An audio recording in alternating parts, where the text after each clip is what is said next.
Acho que tu usa também esse programa, né? Esse aplicativo. Eu uso o StreamYard também. É. Pena que a versão paga é cara. Muito cara. Ok. Muito boa noite, meus irmãos. Aqueles que nos seguem pela nossa página do Templo Escola de Umbanda Nanauã. Muito boa noite a todos.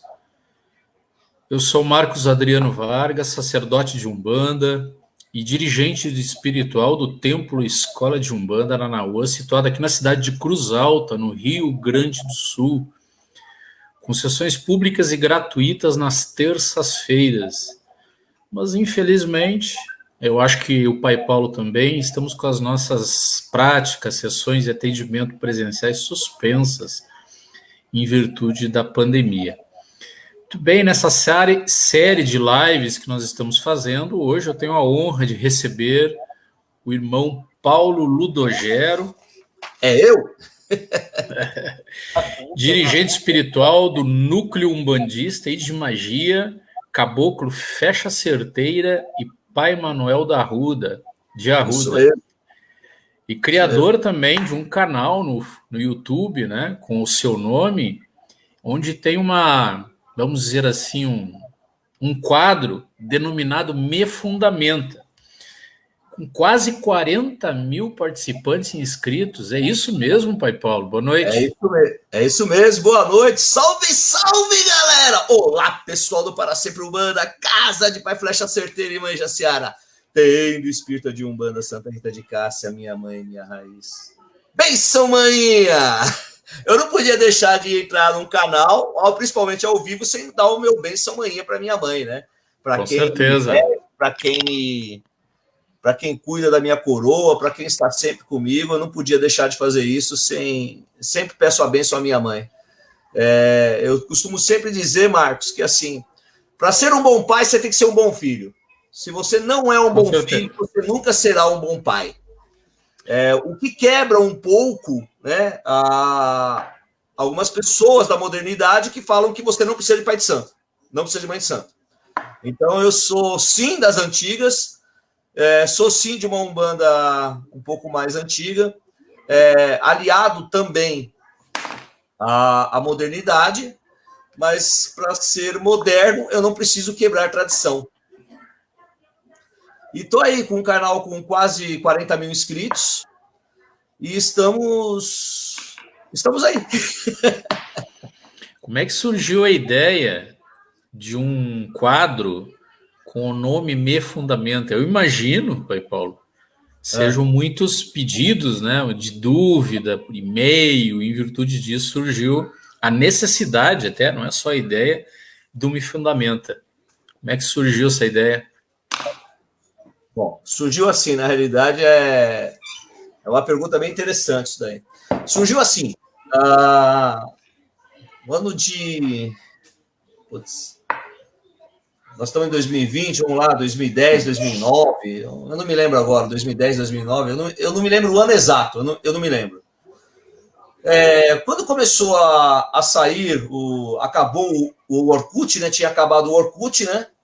O Facebook, aí o Facebook logo começou a lançar as lives e começou a lançar depois o YouTube e verdade seja dita, começaram a expor demais a Umbanda nas mídias sociais. Quando eu falo expor, eu falo levar o sagrado, que deve ser sagrado, no meu entender, para as telas, desrespeitando completamente todo o ritual, toda a liturgia que é feito dentro de um terreiro.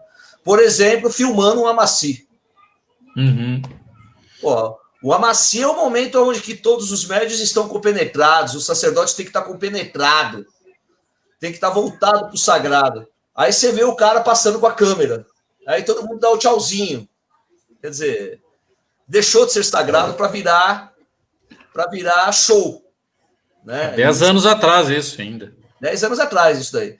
Eu fiquei puto da vida, desculpa até do palavrão, eu fiquei pé da vida, e aí eu vi as pessoas fazendo lives, fazendo ao vivo já naquela época, fazendo diversas perguntas, respondendo perguntas. Ah, por que é isso? Eu falei, putz, está errado, não é assim.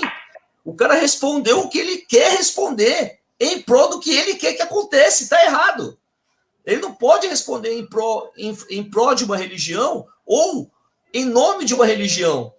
E eu comecei a reclamar.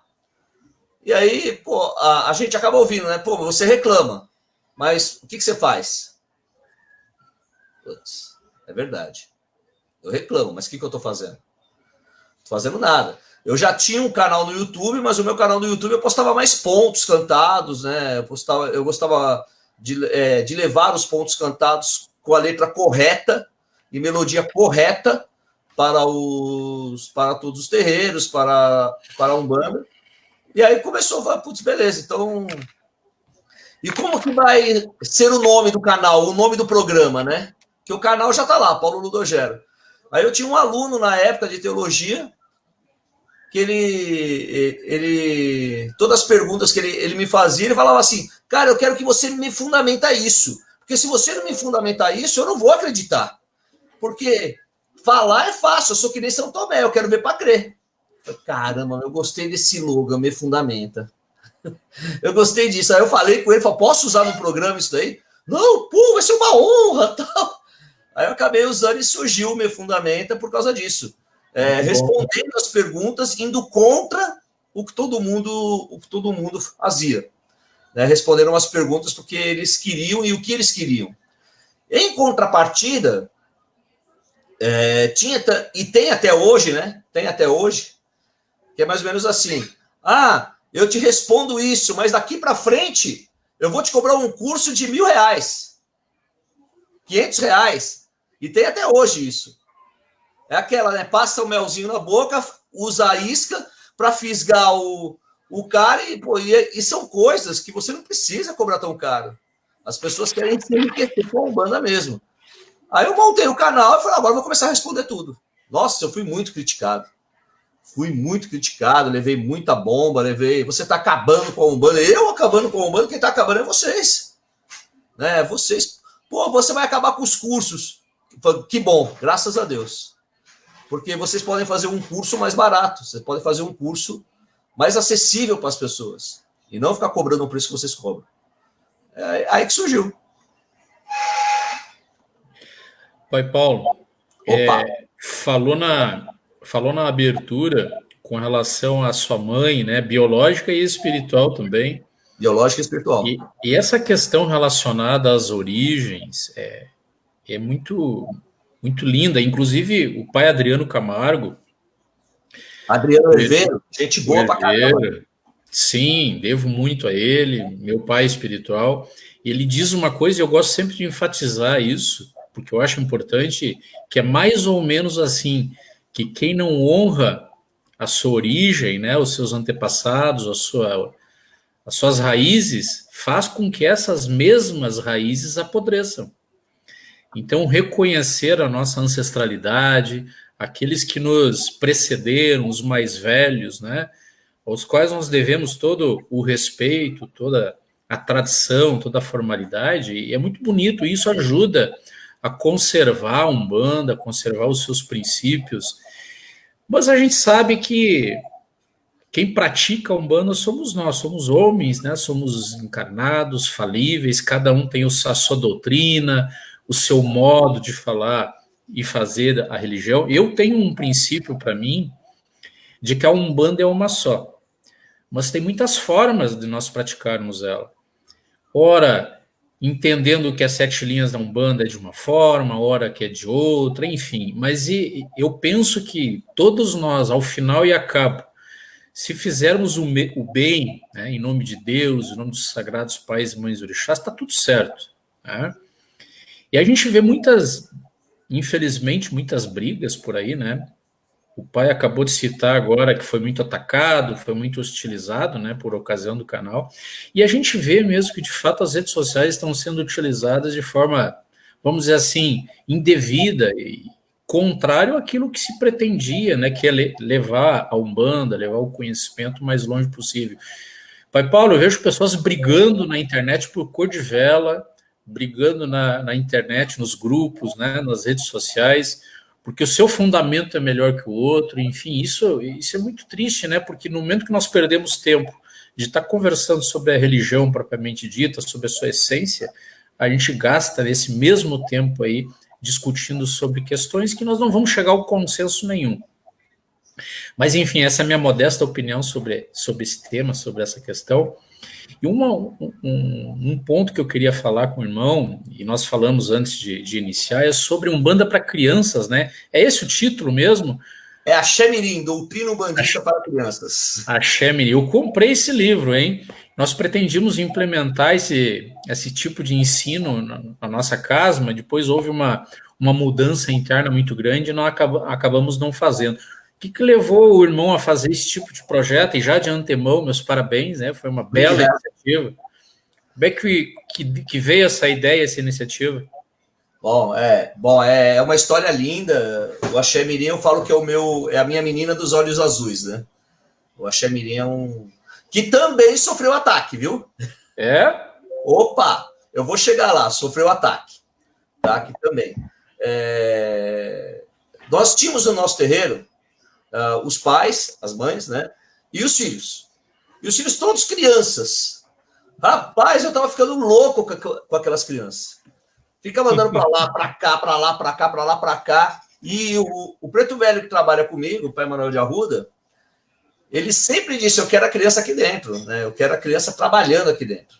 Né? Uhum. Mas, pai, pelo amor de Deus, tira a concentração das crianças, tira a concentração dos médios, tira a concentração de todo mundo. Então, eduque-as. Pai, como é que eu vou fazer isso? Eduque-as. Putz, e aí? Né? Aí, na época, a minha filha de santo, a Francine Pierangeli, que hoje está afastada do terreiro, hoje está, por problema de saúde, está afastada do terreiro, a Francine Pierangeli, ela falou assim, pai, vamos abraçar isso daí, vamos montar um curso para criança, vamos conversar com as crianças, vamos trazer elas para tentar mostrar para elas o que é Umbanda. Pô, mas como que você imagina isso? Usando atividade, usando o lúdico para poder ensinar. Putz, legal. Então, abracei a ideia, aí nós sentamos, montamos uma apostila, montamos atividades, esquematizamos o livro. E na época eu fazia parte de alguns grupos, né? Tinha o Yahoo Grupos na época, não sei se vocês lembram, em 2008. Nossa, isso. Faz tempo. Faz tempo. Yahoo Grupos, Google Grupos, os grupos de discussões, tudo. E na época, sim, aí onde eu te falo que nós somos atacados. A minha esposa, ela postou nos grupos, olha, nós estamos com um projeto no nosso terreiro e temos algumas ideias, né? Algumas dessas ideias. Se os irmãos quiserem somar, quiser ajudar, nos ajudem, né? Vamos trocar ideias. Aí um bambambam famoso, que tem canal de YouTube, tem live, tem plataforma EAD, tudo, um bambambam famoso mandou um e-mail para minha esposa. O que vocês têm aí? Nós temos aqui atividades, temos isso, tudo. Tá, me manda tudo para eu avaliar. A minha esposa, não, eu não quero que você avalie. Eu quero somar, vamos dividir o trabalho. Né? Nós já temos aqui pedagogos, os pedagogos já estão olhando tudo, eu não preciso da sua avaliação. Não, mas eu quero ver. Eu falo, não, você não tem que ver. Não tem que ver. Vamos somar. O que você tem? Eu te falo, eu estou te falando, eu tenho atividades, tenho isso, tem aquilo. O que você tem? Não, eu preciso ver o que você tem antes. Aí a minha esposa viu que o cara não queria nada, ele queria só garfar na realidade. Nunca mais encontrou com a minha esposa e ainda tem a cara de pau de falar que nunca fez isso. Né? Uma vez que eu me encontrei com ele, você fez isso com a minha esposa, cara. Imagina, eu nunca fiz isso. Mas eu vou acreditar em quem? Na minha esposa ou nele? Na minha esposa. Né? E na época também, esse eu vou falar porque eu quero que chegue neles, porque tinha um grupo chamado Apometria Umbanda, e eles me acusaram de ser pedófilo, que eu queria levar as criancinhas para o terreiro. Me acusaram na época. Bom, isso aí foi as coisas tristes que aconteceram. Agora vamos falar das coisas alegres. E na época as crianças do nosso terreiro eram tudo criança mesmo.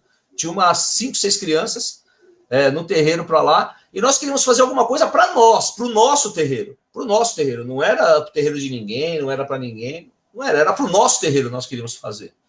Aí nós montamos uma apostila, montamos atividades e o pessoal do terreiro se uniu. Nós conseguimos patrocínio de casa de lanches, casa de doce, de giz de cera, papel sulfite, cartolina, TNT. Nós conseguimos patrocínio de tudo, graças a Deus, porque nós não cobramos 1 centavo dos pais. Uhum. Nós não cobramos 1 centavo dos pais. E essa era a única exigência do Preto Velho. Eu não quero que cobre nada das crianças. Não quero. Eu quero que você eduque-as, mas que você não use o dinheiro para isso. E aí surgiu a ideia, nós começamos a fazer as atividades e a apostila chegou nas mãos do pai Diamantino Trindade, que, na minha opinião, é o maior historiador que tem da Umbanda, na minha opinião. E chegou na mão dele e ele falou, putz, isso aqui tem que virar um livro. Eu falei, como? Tem que virar o quê? Tem que virar um livro isso aqui, vamos editar, vamos publicar. Aí o pai Diamantino apresentamos na Ícone, aí fechamos o contrato e saiu o livro Doutrina Umbandista para Crianças, Axé Mirim. E depois que o livro estava conosco, já que estava vendendo, já está na 2ª edição, já vendeu horrores, vendeu muito esse livro, vendeu muito. Eu fui em praticamente em todas as federações de São Paulo, fazer uma palestra sobre o projeto, que era ensinar Umbanda para crianças, para que as crianças pudessem ficar dentro do terreiro sem atrapalhar a gira. Uhum. Porque uma coisa que o pai Manuel ele falava e fala até hoje é assim: você proíbe a criança de ficar aqui dentro, você está proibindo um pai ou uma mãe de ficar dentro da corrente. Pior ainda, você está fazendo que o pai fique na casa dele e não pratique sua religião. Pior ainda, você está fazendo que uma criança fique fora do terreiro. Eu prefiro as crianças aqui dentro do que se perdendo na rua. É verdade. E aí que aconteceu? A nossa Curimba abraçou a ideia e começou a ensinar a cantar, as crianças a cantar, começou as crianças a tocar tambor, tocar afoxé, tocar ganzá. E nós tínhamos uma Curimba formada de crianças, praticamente. Que lindo. Meu filho tinha acho que 12 anos na época, tocava tambor já, e montamos a nossa Curimba assim. E aí cresceu o terreiro, cresceu a Curimba, as crianças hoje estão casadas, têm filho. E o legado ficou. O legado ficou, o livro está muito bem vendido, graças a Deus. E sempre que me pedem para fazer uma palestra sobre o Axé Mirim, eu vou, gratuitamente, não cobro nada de ninguém, nunca cobrei nada de ninguém, porque a única exigência do Preto Velho era essa. Envolve criança, então nunca cobre nada, nunca cobre um tostão. A única coisa que eu sempre pedi foi, olha, paga a minha condução só, né? Porque se é longe, não dá para mim ficar. Se é muito longe, é isso, mas eu nunca cobrei a minha mão de obra, as horas que eu ficava palestrando, as atividades que eu apresentava para as crianças. E foi muito bom. Teve uma apresentação de teatro lá em Bragança Paulista, do Terreiro Escola de Luz, que eles fizeram uma apresentação de teatro com todas as crianças do Axé Mirim, e eu fui convidado para essa apresentação. Lá eu fui homenageado pelas crianças. Nossa, emocionante. Nossa, muito emocionante, muito emocionante. E o legal é o que você falou, o legado ficou e é uma bênção, graças a Deus. Esse dá para dizer que foi o primeiro livro, então, né? Foi o primeiro livro. E depois temos um mais recente, né? Não, depois desse, nós temos uma produção independente. Tenda Espírita de Umbanda Santa Rita de Cássia, 50 anos de história. Ah, sim. Tá, que eu contei a história do meu avô e a história da tenda, em um livro de produção independente minha. Certo. Esse livro de produção independente, eu contei toda a trajetória do meu avô, aqui, para que todos do canal, da página, possam entender. O meu avô, ele é da mesma época, praticamente, de Benjamin Figueiredo, de Zélio de Moraes, Benjamin Figueiredo. E o meu avô ajudou a fundar mais de 100 terreiros. E ele cuidava de 2 terreiros. Em São Paulo, tenda espírita de Umbanda Santa Rita de Cássia, e em Minas Gerais, tenda espírita de Umbanda Mãe Saipuna e Pai Francisco. E ele viajava de 15 em 15 dias para tocar Umbanda lá em Minas Gerais, só por amor, para fazer a Umbanda. E ainda hoje de manhã, uma pessoa do Instagram me chamou, olha, pô, tá, pai Paulo, tal, sou o Douglas, sou filho de santo da mãe Cândida. Aí eu falei, desculpa, irmão, não sei quem é a mãe Cândida, não sei quem é, né? Não, a mãe Cândida foi filha do seu Geraldo Valério, que foi filho do Zé Carlos, que foi filho de santo do seu avô. Nossa! Do seu avô aqui em Minas Gerais, em São Sebastião do Paraíso. O seu avô deixou história. E aqui o seu avô, o legado da tenda espírita de Umbanda Santa Rita de Cássia é muito contado. É muito contado. A história da fita verde que o senhor conta aí, todo mundo aqui sabe. Eu fiquei muito emocionado. E triste ao mesmo tempo que a mãe Cândida estava no velório, estava falecida, e eles queriam que a minha mãe soubesse que a mãe Cândida havia falecido. Aí eu fui até a casa da minha mãe, contei para minha mãe lembrava do seu Geraldo Valério e lembrava da dona Cândida também. Sim. Lembrava da dona Cândida. Aí depois... Quantas histórias, hein? Nossa, aí depois desse livro, que é o Tenda Espírita de Umbanda Santa Rita de Cássia, tem o mais recente. O mais recente. Exu, né? Que é Senhor Exu Guardião Sete Caveiras, que é esse aqui, ó. Uhum. Aqui. Esse aqui, o Guardião Exu Sete Caveiras, a história da luz nas trevas. Esse é o mais recente. E temos um para sair, se Deus quiser, Deus queira que essa pandemia acabe logo. Tá para sair mais um livro pela editora Aruanda. E tá para sair também a Senhor Exu Guardião Sete Caveiras, volume 2. Quer dizer, a saga continua, vamos falar assim, né? A saga continua. Vamos falar assim. Como é que veio essa inspiração? Depois de quanto tempo trabalhando com esse guardião? Olha, eu incorporo o seu Sete Caveiras desde 1993. Eu trabalho com ele. Desde 1993. E em 1993 que eu incorporei a primeira vez. E no ano passado, em 2018, no ano retrasado, dezembro de 2018, eu estava muito triste, muito chateado, no dia 31 de dezembro, que o meu carro estava vencido o ano e eu não poderia mais fazer Uber, né? E eu não tinha condições de trocar de carro naquele momento, porque eu sou motorista de aplicativo. E eu estava muito chateado, muito triste com a história, muito triste. E todo dia 31 de dezembro, eu e a minha esposa e meu filho, nós vamos ao cemitério levar uma oferenda de agradecimento pelo ano e pedir pelo ano que vem, né? Pelo ano que vai nascer. Aí eu cheguei em casa, estava cabisbaixo, chorando. A minha esposa estava arrumando as coisas da oferenda. Eu estava sentado ali, cabisbaixo.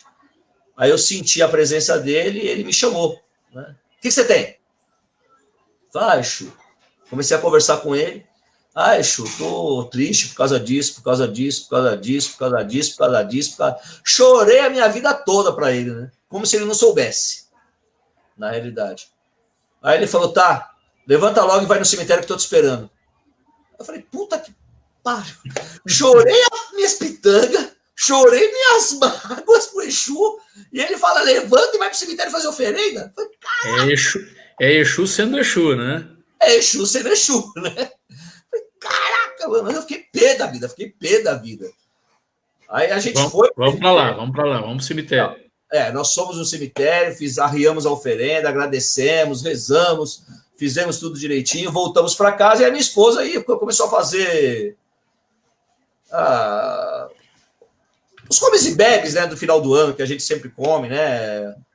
Terminar de assar o pernilzinho que a gente sempre come, a farofinha ali que ela gosta de fazer, torresmo, então... Tava fazendo, né? Aí eu comecei a me sentir mal. Uma palpitação no coração, o braço começou a tremer muito, sabe? Começou a tremer. Caramba, o que está acontecendo comigo? Aí eu senti a presença dele também. Ele falou assim, eu trouxe um amigo, porque eu não tenho paciência de ficar conversando com você. Como assim, filho? Eu trouxe um amigo para conversar, que vai contar para você a minha história. E eu não posso te arrumar na linguagem clara para todo mundo entender. Eu não posso te arrumar um currículo, te arrumar um trabalho, te arrumar um emprego, né? Eu não posso comprar um carro para você, mas posso, com a permissão do meu velho, que é o Preto Velho, ele respeita demais o Pai Manuel de Arruda, respeita demais, e com a permissão do meu velho, eu estou revelando toda a minha história para você, e essa minha história vai virar um livro, e antes da metade do ano que vai entrar, esse livro vai estar editado, vai estar numa linguagem para vocês entenderem, ele não falou assim, tá? Claro. Esse livro vai estar editado, você vai vender tudo e vai te ajudar. Caramba! Que responsabilidade, né? Caramba! Aí a minha esposa, ela mandou eu sentar, me deu água, pegou papel e caneta e comecei.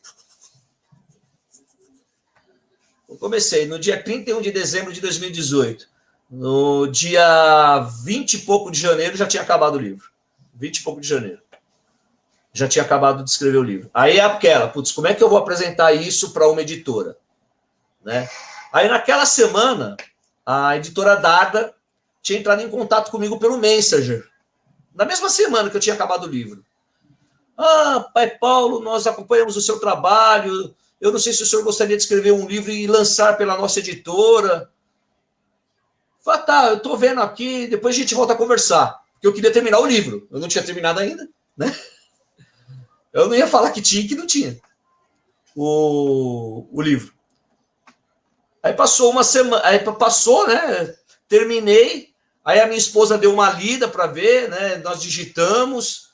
Falei, agora é a hora de procurar a editora. Já está digitado, minha esposa leu, deu os palpites dela nas concordâncias de português, que ela entende, porque eu falo muito mal o português. Tá? Eu falo duas línguas, o português e o português errado. Tá? Aí a minha esposa deu uma corrigida na parte de gramática. Aí eu fui ligar para a Darda. Peguei o telefone, liguei. Aí eu escutei, editora Darda. Aí no fundo da sala, uma voz assim, né? Eu escutei. É o livro do Exu, eu quero esse livro. Eu falei, caramba, é o livro do Exu, eu quero esse livro? Tá. Editora Darda, pois não, né? Eu falei, o que a menina falou aí atrás? Vocês estão vendendo um livro de Exu? Vocês estão comprando? Não, ela falou que o senhor está ligando para apresentar um livro de Exu. Com quem estou falando? Você está falando com Paulo Ludogero de São Paulo e eu estou ligando para apresentar um livro de Exu mesmo. É isso mesmo. É isso mesmo. Incrível, né? É isso mesmo, né? Aí ela pegou o telefone, me dá aqui o telefone, pegou o telefone, conversou comigo e tal, falou, não, pode mandar o livro já vai, eu não quero nem dizer para o senhor que nós vamos avaliar, nós vamos editar o livro, porque eu sonhei com esse livro e na hora que tocou, eu escutei o Exu, é o meu, é agora, então nem vou falar nada, então... De arrepiar. Oi? É de arrepiar. Aí o Exu conversou com ela, foi lá e falou, é o meu livro, né? Eu quero que você escreve. E isso foi em janeiro. Março já estava praticamente pronto. Abril já estava... Aí nós estávamos só esperando sair da Biblioteca Nacional, o registro, sair tudo. Os registros. Saiu o registro, aí nós começamos a fazer a pré-venda. Fez a pré-venda. 2019, isso já. 2019. Nós fizemos a pré-venda. O livro esgotou. Agora nós temos ele em e-book. e nós estamos fazendo uma grande venda de e-books agora, né, para depois fazer a segunda edição. Porque muita gente pedia em e-book, não tem Kindle, não tem e-book. Não, nós temos a versão impressa. Vamos esgotar a versão impressa. Aí esgotou a versão impressa, agora nós estamos vendendo a parte do e-book, vendendo um e-book e agora tá aí. Tá aí. Para quem quiser adquirir o livro físico ou por e-book, faz como? Então, o livro físico, infelizmente, está esgotado, tá? Ah, sim. Tá, o livro físico está esgotado, infelizmente. Mas, assim... E o e-book? O e-book eu vou postar o link aqui na sua página, nos comentários aqui. Tá. Assim que abrir aqui, eu posto. Com certeza, e eu vou ser um deles. Eu vou querer ler esse livro aí. Olha que a irmã Bárbara está dizendo, tenho certeza que terá muita coisa para contar. Leia e depois conta a sua experiência. Que legal. Quem já leu, recomenda. Senhor Sete Caveiras. Laroeixo. Laroeixo. É assim, Marcos, vou te falar uma coisa que é mais ou menos assim esse livro. Tem uma parte do livro que ele fala assim, antes de lançar o livro, ele me falou assim, né? Depois que já estava editado, que já estava editado, ele me falou assim, os que sentirem a minha dor ao lerem a minha história, me reconhecerão. Aí eu falei, como assim? Te reconhecerão? Me conheceram na carne e me conheceram em espírito, antes deles encarnarem novamente. Poxa. Então, muitas pessoas que leram o livro, eu não falei isso para ninguém, estou falando isso agora aqui para você. Muitas pessoas que leram o livro sentir a dor, realmente como ele falou, como ele relatou, sentir a dor e sentiam que já conheciam o Exu. A dona Bárbara, se não me engano, é a vovó Bárbara, né, que eu chamo ela de vovó. Vovó Bárbara Martelotti. Isso, A vovó Bárbara, a Bárbara Martelotti, ela fala que sem conhecer o Exu incorporado, tá? Sem conhecer o Exu incorporado, sem ter me visto incorporado com ele. Ela fala que depois que ela que me conheceu e que conheceu a história de Seus Sete Caveiras, a vida dela mudou 100%, porque o Exu, o livro trouxe para ela alguns presentes na vida, inclusive o reconhecimento dela mesma. Opa! E ela mora no Rio de Janeiro, eu moro em São Paulo. A gente não se conhece pessoalmente, tá? A gente não se conhece pessoalmente. Que registro lindo. Não, e alcançou muitas pessoas. Muitas pessoas, quando acabaram de ler o livro, me mandavam mensagem falando, Pai Paulo, eu li o livro, eu estou chorando até agora. Nessa parte eu me emocionei, nessa parte eu me vi na história, eu senti uma dor aguda no peito, falei, ih, caramba, conheci mais um. E é isso, né? E ele está aí até hoje, graças a Deus, foi uma história fantástica, que eu chorei muito nesse livro também, vou falar para vocês. A minha mãe, quando leu o livro, chorou muito também, né? Chorou muito o livro, quando ela leu o livro. Falando agora, me vem até lágrima nos olhos, porque eu me lembro da situação, né? Que eu estava muito endividado na época, né? Muito endividado, e com a venda dos livros eu consegui sair do Lago Negro, entrei no vermelho e comecei a nadar para o azul, coisa que eu esperava que não ia acontecer. Sabe? Tamanha foi a venda muito rápida dos livros. Me ajudou muito. E ele cumpriu com a palavra dele.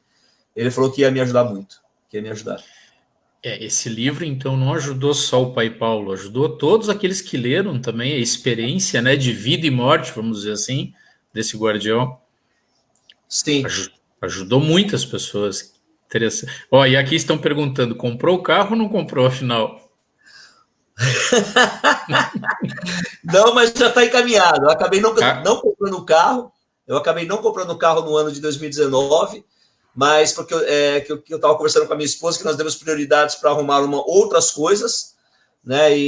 Mas eu consegui trabalhar. Eu não comprei o carro que eu queria, né?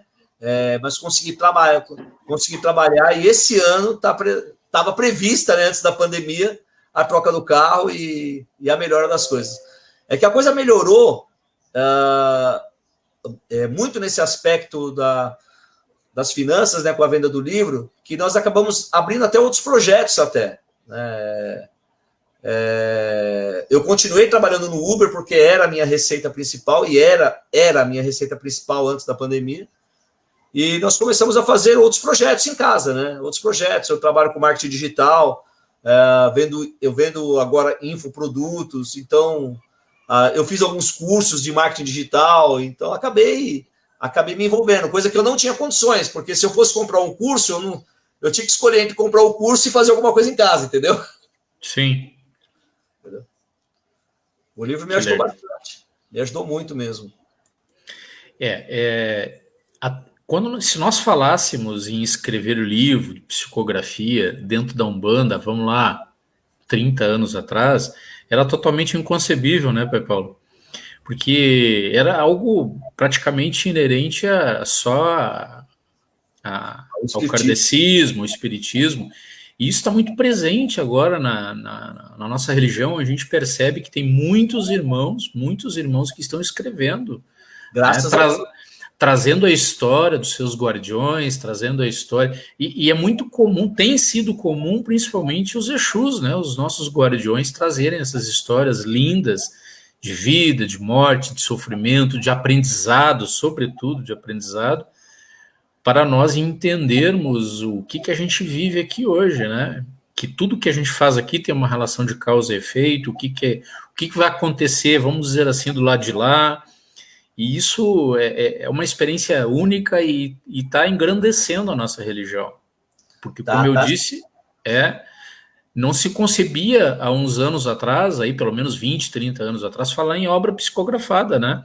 E não deixa de ser, né, uma obra psicografada, inspirativa do seu guardião. Sim, não, é inspirativa e psicografada, vamos falar assim, né? E quem abriu essa porta para a Umbanda, temos que ser sinceros e temos que tirar o chapéu, para mim, foi o Pai Rubens Saraceni. Ele trouxe muitos livros psicografados, foi ele que abriu essa porta da psicografia umbandista, e eu até entendo que na Umbanda não tinha tanto ênfase antes de Pai Rubens, porque o foco da Umbanda era o quê? Era manifestar o espírito para praticar caridade. Então não tinha tempo, não tinha e não tem, né, tempo de, no meio da gira, pera aí que eu estou recebendo uma intuição em psicografar. Não tem, nós não temos isso, né? Então, e como descobrir esses médiuns psicógrafos, né? Aí que eu falo, nós temos que ter giras fechadas, e nessas giras fechadas de desenvolvimento, estimular as outras mediunidades do médium. Não é curso de desenvolvimento. E precisa ter muita disciplina, né? Muita disciplina para escrever. Muita disciplina e doação. Eu escrevia, na realidade, eu sempre brinquei com os meus amigos, meus filhos de santo. Falei, o que você faz da meia-noite às 6? Falei, eu durmo, que desperdício, vamos trabalhar, né? Eu trabalhava com telecomunicações e normalmente os projetos de telecomunicações nós fazíamos à noite e de madrugada, para estar às 6 horas da manhã, estar começando com tudo no ar. A gente trabalhava à noite, né? Então eu brincava com todo mundo. O que você faz da meia-noite às 6? Pô, durmo. Esquece, desperdício. Vamos trabalhar. E nessa brincadeira aí eu escrevi um livro praticamente sempre após a meia-noite. Sempre após. Que é a hora grande, né? Sempre após a meia-noite. Várias vezes, várias noites, a minha esposa acordava, ela ia até o toalete e ela passava por mim, eu nem via ela passando. Eu nem via. Compenetrado. Ela passava por mim, voltava, deitava. Aí no dia seguinte, quando a gente conversava, eu fui no banheiro, eu te vi ali, você foi? Nossa, eu nem vi. Eu não vi. Foram várias noites assim. E tem até uma história legal de um rapaz do Rio de Janeiro também, do Alisson, que tem um canal também no YouTube. Ele Ele era da mesa branca do espiritismo, e tem uma história muito legal disso, né? E o guardião dele se chama Caveira, né? Exu Caveira, e não aceitaram a manifestação dentro da mesa espírita, né? E o Exu falou para ele, cara, levanta daqui, vamos trabalhar, cara, que eu quero trabalhar, eu quero ir. Vaza daí. Vaza daí, vamos trabalhar. E ele acabou entrando num terreiro de Umbanda popular. E quando ele. O Alisson tá aí na live. O Alisson tá aí na live. Tô aqui te vendo, dizer. Tonassi? Alisson Tonassi, isso mesmo, é verdade, ele tá aí, ó. A Ana Sá também tá aí, Marlene de Souza Vargas, olha que legal. Valéria Françoso, minha filha, olha aí, ó. Frangoso, olha, legal. Eu passei para eles vieram assistir, legal. E o Alisson tava quando ele pegou o livro na mão, ele falou, puta, eu já conheço esse cara, eu já conheço. E assim, a gente nunca tinha se visto, nunca tinha. Aí ele falou assim, quando vai ser o lançamento na sua casa, né? Foi o irmão, com aquela formalidade, né? Irmão, não sei o quê, bababá. Meu, ele veio do Rio de Janeiro, veio pro lançamento do livro, e quando eu vi ele, parecia que a gente se conhecia há centenas de anos. Provavelmente sim. Sim, mas há centenas de anos, sabe? Falei, caraca, meu, a gente se abraçou, tudo, chorou junto, se abraçou. Falei, cara, como é que pode isso? A gente nunca se viu e... Foi muito legal. O Alisson, tá aí, vovó Bárbara, tá aí, né? A Valéria, a Nassá. Beijo no coração de vocês aí. A Leni tá dizendo aqui, tá todo mundo aqui com o pai Paulo. Deixa eu registrar. Leni, minha filha também, aqui do terreiro. Leni, minha filha. Leni.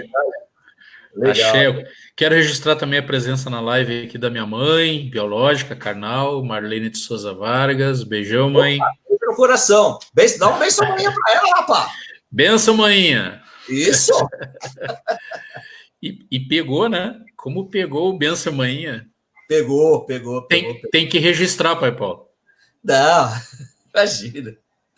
Não, deixa o benção manhã. Não sei se alguém for registrar, patentear e me impedir de falar, né? Aí ferrou, né? Não, mas não vai acontecer. Não vai acontecer. Assim como o senhor, assim como você, irmão, tem muitos outros irmãos aí que estão com canais, né? Levando o conhecimento da Umbanda. Eu já falei em lives com vários.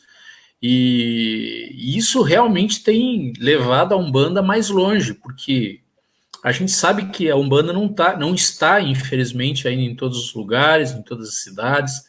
Às vezes a gente vê e lê nas redes sociais pessoas pedindo informação de onde tem terreiro na sua cidade, e é uma forma, um carinho, vamos dizer assim, né, de todos aqueles que têm a possibilidade de falar um pouquinho sobre a nossa religião, de levar esse conhecimento, o seu ponto de vista, a sua opinião, para todos aqueles que querem ouvir. É importante esse detalhe, né? Para aqueles que querem ouvir, porque nem todos querem ouvir. Qualquer conhecimento que vá de encontro àquilo que ele pensa como sendo correto já dá briga, né? Isso é fato, né? Mas eu acho que isso daí a gente encontra até no dia a dia, não só na Umbanda, né? Uhum. Pensamentos diferentes sempre vão haver complicação, e o que vale é a vontade da gente levar a Umbanda para onde que a gente quer e para as pessoas que a gente quer. E estar com o coração aberto para ouvir, que nem você mesmo disse. E o grande problema que eu vejo dessa questão é o quanto essas pessoas estão preparadas para abrir o coração. Eu vou abrir meu coração, mas será que você está preparada para abrir o coração? É diferente. Entende o que eu quero dizer? Eu estou com o meu coração aberto. Tá, você está com o coração aberto e com o copo vazio? Porque as verdades doem, né? Quando nós vamos falar de Umbanda, vem algumas verdades à tona. E essas verdades, às vezes, doem, machucam, né? A nossa sombra, né? Machucam, né? Então eu falo, não é só estar com o coração aberto. Tem que estar preparado para estar com o coração aberto. Então, a Umbanda é linda, ela é linda, né? Mas ela não é, em hipótese alguma, uma religião abstrata que engana. Existem os enganadores que não são umbandistas, mas a religião em si ela é linda. Né? Ela é linda. Pai Paulo, o núcleo umbandista e de magia, Caboclo Fecha Certeiro e Pai Manuel de Arruda, existe desde quando? 2005. E como é que começou essa caminhada sacerdotal linda? Quem foi que lhe disse, você tem que ter o teu chão, tu é pai? Como é que começou isso? Vamos lá. Eu sempre fui e sou filho de santo da tenda espírita de Umbanda Santa Rita de Cássia. Eu nunca vou negar minha raiz, nunca vou negar quem me coroou, quem me deu todas as doutrinas. Eu fiz os cursos com o pai Rubens Saraceni, a quem devo muitos ensinamentos, muita teoria, devo muito, amo de paixão, mas a minha raiz é a do Caboclo Sete Estrelas, da tenda espírita de Umbanda Santa Rita de Cássia. E em 1993, eu fui coroado. Não. Nossa, eu falei errado, gente. Peraí. Em 1900. Não, é 2000. Deixa eu vir aqui para 2000. 2005. No ano de 2005, eu já estava coroado pela doutrina da minha casa, pela doutrina da tenda Santa Rita de Cássia, há mais de 7 anos. Estava entrando já nos 10 anos, há mais de 10 anos. E teve uma gira na casa da minha mãe, gira de caboclo. O seu Flecha Certeira chamou minha esposa e falou, prepare a casa. Que casa, meu pai? A casa do meu menino, que é a vossa casa, defume a casa, manda ele tomar banho de ervas, que eu preciso conversar com vocês. Aí nós fizemos isso num sábado 4 de fevereiro de 2005. 4 de fevereiro de 2005.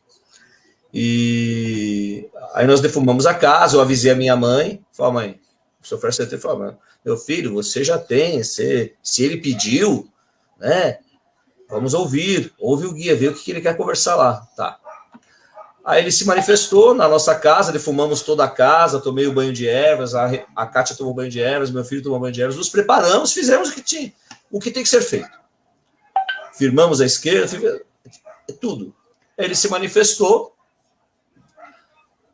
e disse, falou assim, olha, eu tenho uma missão a cumprir. Só que eu só posso cumprir essa missão se vocês aceitarem. Se vocês quiserem também abrir a casa. Porque não adianta eu querer e vocês não querer. Não adianta eu chegar aqui e falar, você abre a casa, porque você vai abrir com o coração fechado, e eu não quero isso.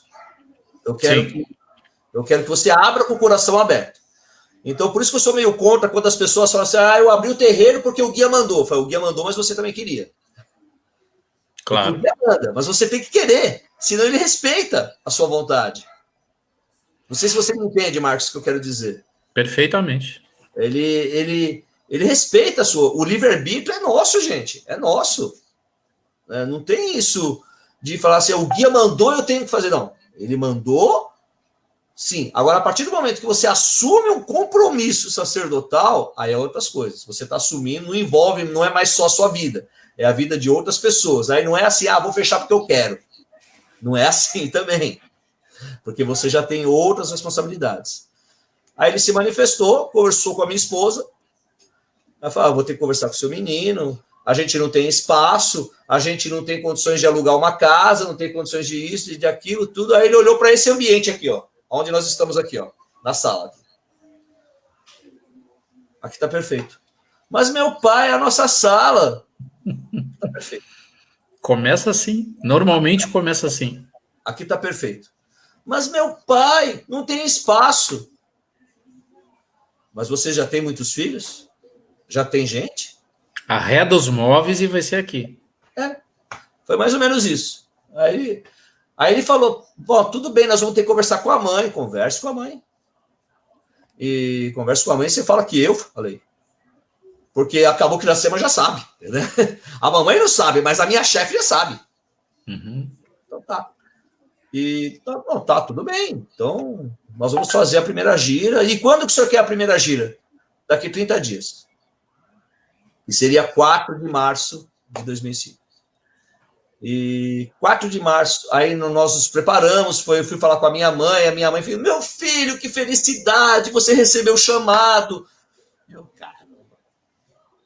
Eu fiquei meio pinel com aquilo, na realidade. E assim, aceitamos que é a missão.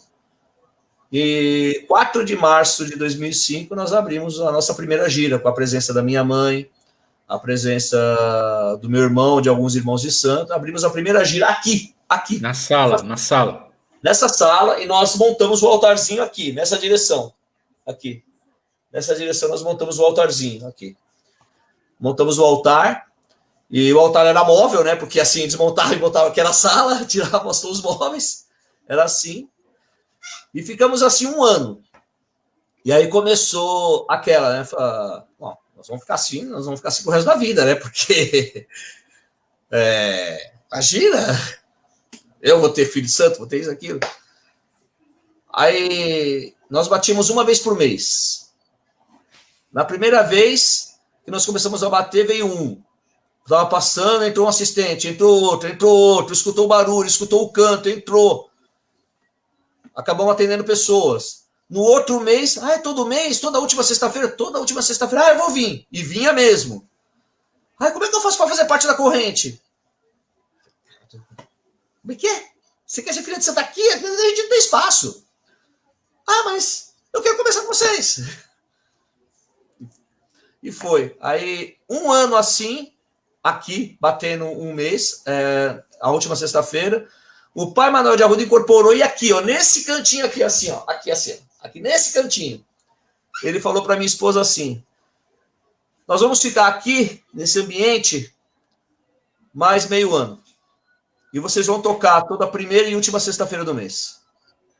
Meu pai, já é difícil para nós não temos espaço, não temos isso, não temos aquilo. E vocês vão arrumar um espaço maior. Imagina. Aí nós tínhamos uma área no fundo, né? Aí a minha esposa, olhando ali no fundo, ela coçou a cabeça: e se a gente construísse um negócio aqui, Paulo? Imagina, Cátia, a gente não tem dinheiro, a gente não tem isso, não tem aquilo, o pedreiro vai cobrar isso aqui uma fortuna. Chama o pedreiro, chama. Aí eu fui falar para o pai Manuel, pai Manuel, o senhor falou que era 1 e meio ano. Eu vou fazer uma proposta indecente para o pedreiro. Se o pedreiro aceitar, a gente constrói a sua casa. O pai Manuel de Arruda. Eu nem sei se ele respondeu, porque eu fui. Aí o pedreiro chegou e falou: seu Paulo, tá, olhando aqui, nós vamos subir, a lista de material é essa. A lista de material a gente divide no cartão de crédito, tudo. Bom, para começar, eu vou querer tanto, vou querer X, e depois que acabar, o senhor me dá o resto. Então, eu tenho uma proposta para fazer para o senhor. Qual que é a proposta? Eu te dou X para o senhor começar, que eu já tenho aqui, e o resto a gente divide em 10 vezes, porque eu não tenho dinheiro para pagar o senhor. Eu não tenho dinheiro. Se o senhor quiser pegar a obra, bem, se não, lamento. Aí ele: mas o senhor não tem dinheiro? Não. O que vai ser aqui? Nós vamos construir um terreiro de Umbanda. É para fazer o bem? Sim. Então tudo bem, me paga quando o senhor puder, nós vamos fazer 10 vezes, eu não acredito. Aí, beleza. Aceitou, beleza. Aí na época da construção, nós trabalhávamos no Banco Votorantim, eu virava à noite fazendo a parte de telecomunicações e de dados, né, de comunicação de dados. E tinha um amigo meu lá, o Jeremias, da Gesaes, que são pastores da igreja... Testemunho de Jeová, não, da Igreja Batista. Os dois são pastores. E eles têm a empresa de elétrica e eles faziam serviço de elétrica lá. E eu gostava muito do serviço deles, era serviço profissional. Eu falei: pô, Gesa, cara, tem um cômodo para você fazer a rede elétrica lá para mim, passar os fios. Não quer fazer um orçamento lá para mim, não, cara? Por favor, claro, vou fazer um orçamento para você, tudo. Quanto que você quer ir lá? Quando você quiser, fica no Jabaquara. Tal. Não. Aí ele marcou o dia, vamos lá amanhã. Aí trouxe ele, a gente marcou, ele começou a medir, fazendo isso, fazendo aquilo, tudo. Ô Paulo, o que vai ser aqui? Eu falei: agora o cara vai... Eu sabia que ele era pastor. Falei: Gesa, é assim, aqui vai ser um terreno de Umbanda. Vai ser o terreiro de Umbanda, é aqui a minha casa, vai ser o terreiro de Umbanda, é a casa da entidade que pediu para poder praticar caridade. Aí ele virou para mim e falou assim, olha, eu não conheço a Umbanda tão a fundo para poder falar de Umbanda, mas conheço você, conheço a sua integridade, conheço a sua índole. E se você está me falando que é para fazer a caridade, só compra o material. A mão de obra toda a gente vai doar para sua casa. Que lindo. Aí eu falei, não acredito. Pai Manuel de Arruda. Aí era para nós inaugurarmos. Isso foi no meio ano que eu estou te falando, né? Em janeiro, aí nós queríamos inaugurar em março. Nós não conseguimos inaugurar em março, que a casa ia fazer 2 anos, nós não conseguimos por causa de pintura, de azulejo, de detalhes que a minha esposa queria, mas inauguramos o terreiro lá em maio. Inauguramos em maio. Aí e estamos aí até hoje. Quantos médiuns, Paulo? Bom, ativos na casa, nós temos 40 e poucos médios ativos na casa. Eu falo ativos porque tem os que vêm e voltam. Rodízio, né? Sou filho, mas não vou. Entendeu? Eu sei como é que é. Ativos na casa. E as giras são semanais? Normalmente? Normalmente, sem pandemia, são todas as sextas-feiras, das 19h30 às 22h30. Falando em pandemia, qual é a sua expectativa aí para o futuro das nossas giras? Nós também estamos parados aqui. Nós estamos parados aqui também, né? É uma coisa que precisa ser muito bem discutida, muito bem discutida, com muita sabedoria, com muito entendimento, porque nós da Umbanda, e como todas as religiões são, mas nós principalmente, porque nós temos aquela consulta ali tete a tete com os guias, nós cuidamos de vidas. E uma responsabilidade, palavra, né? Uma responsabilidade enorme. Exatamente, uma palavra, uma frase mal proferida ou mal filtrada por um médium, transmitindo para um consulente, nós podemos destruir vidas. E essa pandemia, eu vou falar assim, tem que ser com muita sabedoria mesmo, muita sabedoria, muita calma, porque eu tenho hoje conheço diversas pessoas que já foram contaminadas, graças a Deus. Eu tenho netas de santo da minha filha de santo, Juliana, da Dani, que foram contaminadas, graças a Deus melhoraram, mas teve uma que chegou a ficar entubada, está fazendo hemodiálise até hoje. Eu tenho um irmão de santo que foi contaminado, já, e assim, em quarentena. O cara estava no prédio dele, em quarentena. Ele não saía para comprar as coisas, mas assim, não saía, em quarentena. Ele foi contaminado, contaminou toda a família dele, a esposa e os filhos dele. E graças a Deus está bem já também, graças a Deus está bem. E eu penso assim, o futuro próximo, que eu acredito que não será tão próximo, próximo, acho que vai ser uns 2 meses ainda até a coisa começar a melhorar. Nós vamos ter muita sabedoria. Nós vamos ter que consultar muitas entidades, entender as necessidades, porque pensam num terreiro, o meu espaço é pequeno, então a gente já não tem espaço para manter 1 metro de distância um do outro, eu não tenho isso. E vou além, né? Como é que eu vou chegar para o meu filho de santo e falar assim, você não vem na gira? Fazer um rodízio, né? Eu pensei nessa alternativa aqui. Todos de uma vez só não dá. E aí assistência, você limitar o número de assistentes, realmente é uma complicação, é uma coisa que nós vamos ter que ter muita sabedoria. Eu acho que não é saindo batendo no peito e falo eu faço, não é, nós vamos ter que porque envolve 2 coisas, né? Aquele assistente que está indo no terreiro, vamos entender assim, ele pega a condução, e durante o traslado, o médium ou o assistente, durante o traslado, se pega a condução pública, ele pode ser contaminado naquele momento. E Sim. Ele está levando para o terreiro. Sim. Aí, Multiplica isso pelo número de consulentes. exato. Entendeu o que eu quero dizer? Claro, Então, perfeitamente. nós vamos ter que ter muita sabedoria, muita sabedoria. Realmente, eu não consigo te falar agora, Marcos. Falar assim, olha, eu tenho uma posição definida para isso. Eu não consigo te falar isso. Eu não consigo. Eu não tenho.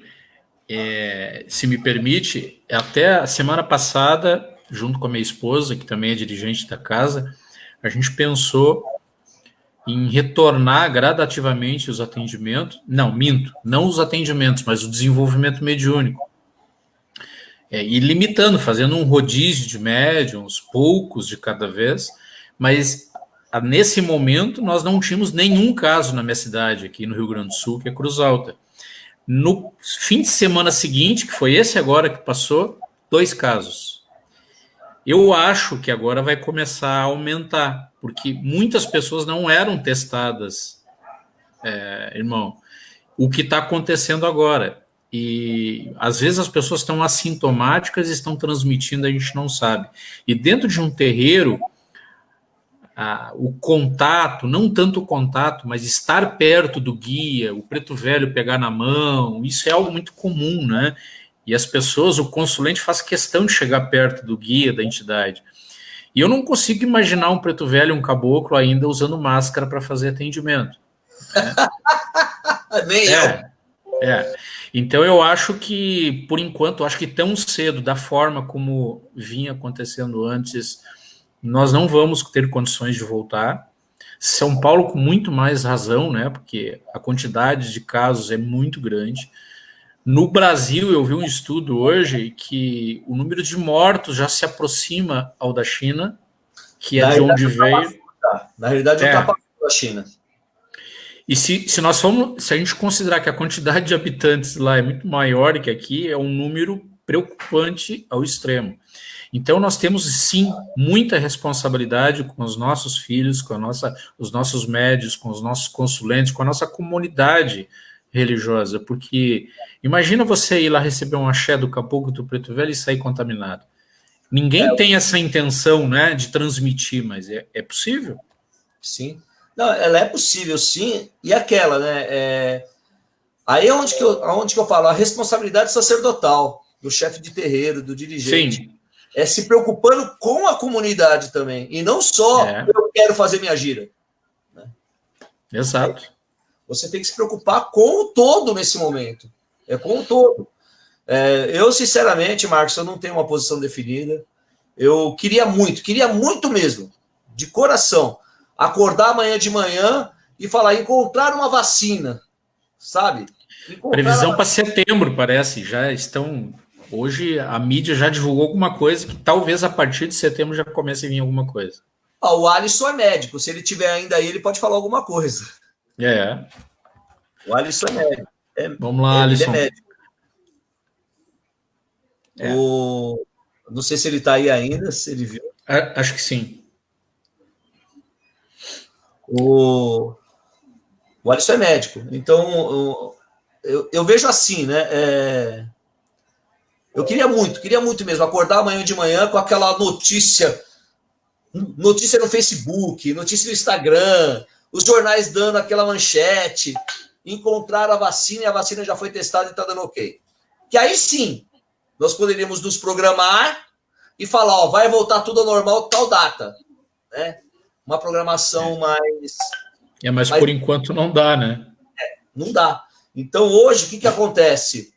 Eu tenho firmado todos os dias eu tenho ido no terreiro, tenho acendido vela, firmado anjo de guarda, firmado anjo da guarda do Espírito Santo, iluminado pelo todos os dias, não é só de gira, não.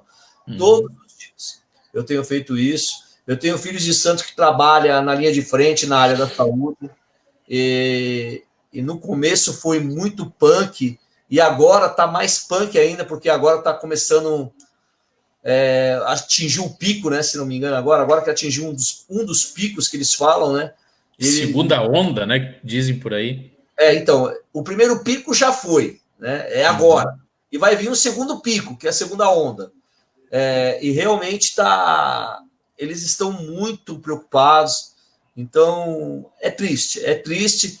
E eu me preocupo muito com toda essa situação. Me preocupo muito. Aí vem a minha mãe, que já é uma senhora de idade, a minha esposa, que tem asma, eu sou hipertenso, então eu me preocupo demais. Mas dá uma saudade tremenda de trabalhar, né? Nossa, nem me fale, nem me fale. Mas sabe o que eu notei também, Marcos? Eu não sei se você conseguiu notar aí no seu terreiro, falando dos seus 7 caveiras, né? Logo quando começou essa história de pandemia, eu ia firmar a minha tronqueira, firmar as coisas lá, eu não sentia ele, não. Eu sentia outro Exu. Eu falei, caramba, o que está acontecendo? Eu falei, e seus 7 caveiras? Tá? Nada, aquele silêncio, silêncio, silêncio.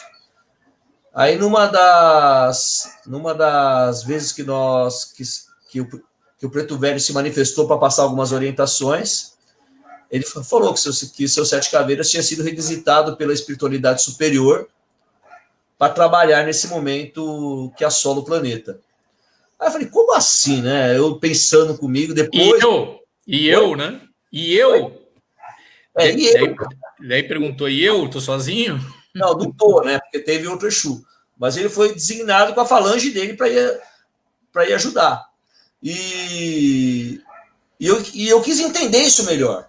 Né? Eu quis entender isso. Pô, mas me explica, pai, porque eu quero entender isso, né? O que está acontecendo? Ele falou assim, meu filho, tem muitas pessoas com medo, tem muitas pessoas que com o medo vai abaixar sua vibração, vão ser influenciadas para levar ao suicídio, para ter ataques de nervoso, ataques de histeria, e é nesse momento que as sombras do baixo astral sobem para usufruírem da energia dessas pessoas. E os 7 caveiras, junto com o Tô, com um monte de falange de outros Exus, de outros terreiros também, foram requisitados para ajudar, não só aqui, mas a população de um modo geral. Aí o Preto Velho, em vez de você ficar reclamando em você devia dar graças a Deus, porque ele foi reconhecido como um dos guardiões que estão ajudando nesse momento que a espiritualidade superior chamou ele. Fala, tá bom, pai, me dá agô, pai. Tá bem. Aí te pergunto, a gente já sabe que os guias estão tendo diante disso, nós sabemos que os Exus e os guias estão tendo esse trabalho a mais, nesse momento. A mais. Fora o que eles já têm conosco. A mais. Aí nós vamos arriscar, nós vamos abrir uma gira, colocar todo mundo... pertinho um do outro, né? Pertinho do outro, ou até mesmo desequilibrado, né? Porque eu falo por mim. Tem dias que eu tenho picos de altos e baixos. Todos nós, irmão, todos nós. Eu tenho picos. Como é que eu vou abrir uma gira com a emoção desequilibrada? Sabe? O médium, ele tem que estar bem, né? Como é que vai abrir uma gira, incorporar o seu guia, preocupado em não contaminar o seu irmão de corrente e não contaminar o consulente? É difícil mesmo. Tem que ter um equilíbrio muito grande. Muito, muito. Eu tenho pensado muito nisso, muito nisso. Alguns filhos de santo me pedem orientação, como é que vai fazer, outros não pedem. Uhum. Todos que me procuram eu oriento, mas é muito complicado, porque eu penso assim, a gente já sabe, tá tendo algo diferente no espiritual, tá tendo. Ou seja, fica quietinho. Aí você vai arrumar uma complicação. Aí você vai arrumar uma complicação. Aí você foi muito feliz na sua colocação. Como é que eu vou incorporar o guia? Aí o cara tá na minha frente, o consulente, ou o médium, que a gente não sabe. Ele cai de costas, porque pode ser, que ele pode estar pode estar com uma falange de espíritos, alguma coisa, está sendo obsidiado, a gente não sabe. E aí você fala, não toca, não pega. Você vai não faz sentido, nesse momento realmente não faz sentido. E talvez, irmão, seja o caso, e eu venho exercitando já essa teoria, vamos dizer assim, seja o caso de nós colocar em prática aquilo que nós aprendemos durante toda a nossa vida mediúnica. Com o caboclo, com o preto velho, com o Exu, a gente sempre vivia, vamos dizer assim, né, ou a maioria de nós, na sombra do guia. Sempre ele pegando pela mão, nos conduzindo a fazer o que precisa ser feito. E agora, talvez, é o momento que eles vão soltar um pouquinho da nossa mão e dizer, poxa, tu está preparado, caminha um pouco sozinho, ou sob a minha orientação, mas talvez nem tão perto. Então é aquele momento de falar de Umbanda para quem quiser ouvir, fazer o que a gente está fazendo aqui, né? Que não necessariamente é um atendimento espiritual, um passe com o guia, conversa, mas tem um efeito também. O que a gente está fazendo toca nas pessoas, porque nós estamos falando do sagrado, falando do religioso. Então bom do sagrado, né? O que é mais importante, né?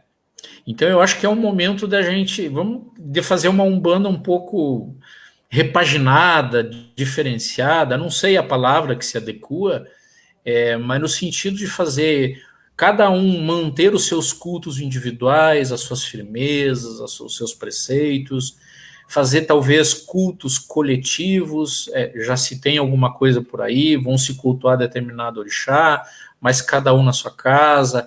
Enfim, não há uma receita de bolo, uma fórmula pronta. A gente está vivendo em todas as áreas da vida, na Umbanda, inclusive, no nosso trabalho, nas nossas vidas pessoais. Eu, por exemplo, a minha família não é de Cruz Alta. Minha irmã, minha mãe é de Porto Alegre, da capital do Rio Grande do Sul. A gente só se vê através de videochamada. Então, em todas as áreas da nossa vida, inclusive a pessoal e a religiosa, a gente vai ter que inventar coisas novas. Mas quando eu falo inventar, não é no sentido pejorativo, né? É no sentido construtivo. E talvez seja o momento da Umbanda entrar numa nova fase, não sei. Os guias estão muito silenciosos, estão muito quietos. Eu compactuo, sim, dessa mesma sensação. Que bom que não sou só eu que sou louco, né? Não. Porque eu converso com a minha mãe também, a minha mãe fala assim, olha, eu ouço um silêncio gritante, ela fala. Silêncio gritante.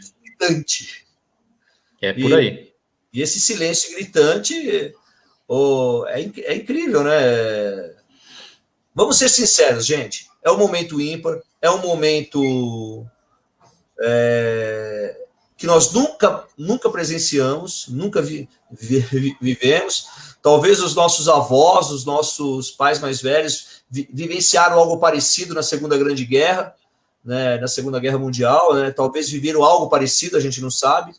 Teve a questão da gripe espanhola, teve outras situações, mas igual a esse momento, nós dessa geração, nós não vivemos. Na era moderna não tem nada igual. Não tem.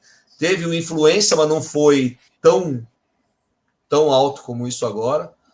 Eu acho que tem que ter discernimento e é isso, né, Marcos? A gente, que você falou, a gente vê tantas brigas nas redes sociais. Em vez de brigar na rede social, vamos levar uma paz, uma palavra de paz, uma palavra de amor. Foi o que eu falei no início, exatamente isso. Enquanto a gente gasta tempo para brigar e falar da cor da vela do outro, ou da cor da guia, vamos reservar o nosso tempo para falar do sagrado, né? Falar de Deus, falar dos orixás, porque falar de guia, falar de entidade, falar de orixá é falar de Deus. Levar e tocar o coração das pessoas. Pai Paulo, gratidão. Eu que agradeço. Muito obrigado por ter aceitado o convite. Imagina. Eu te falei que eu sou aberto. Sou enrolado, mas sou aberto. Imagina. Eu sou enrolado. Gratidão a todos aqueles que acompanharam a nossa live, aqueles que vão assistir depois. Lembrando, vai ficar na... Isso. Beijos a todos. A live vai ficar na linha do tempo da nossa página, repetindo, é o tempo de Escola de Umbanda Aranauã. Depois eu vou subir também ele para o nosso YouTube, para o nosso canal. Depois eu mando também para o Pai Paulo, se ele quiser compartilhar aí com os seguidores dele. Compartilho sim, o pessoal do Telegram. Compartilho também. O canal no Telegram. E lembrando que o Pai Paulo colocou o link ali, né? Coloca de novo, Pai Paulo, onde se pode adquirir o livro, né? O e-book do Senhor Exu Sete Caveiras. Quem quiser, né, pode fazer isso. Eu vou adquirir porque eu fiquei instigado a conhecer a história desse guardião. Mais uma vez, muito obrigado, um axé. Eu que agradeço. Fico muito feliz que aí em Cruz Alta, no Rio Grande do Sul, onde que é muito forte o batuque, né? Angolas e Alma aí no Rio Grande do Sul. No Rio Grande do Sul, sim. É muito forte Angolas e Alma, batuque, fico muito feliz. Que tem aí eu tenho agora mais um amigo, né? Mais um conhecido, o pai Marcos Adriano, e que trata a Umbanda assim com tanta seriedade. Eu que agradeço, gostei muito do nosso bate-papo. Eu também. Gratidão. Né? Obrigado, irmão. Uma boa noite a todos, um axé e um excelente resto de semana. Tchau, tchau. Para todos nós. Abraço, Amém. galera. Tchau, tchau.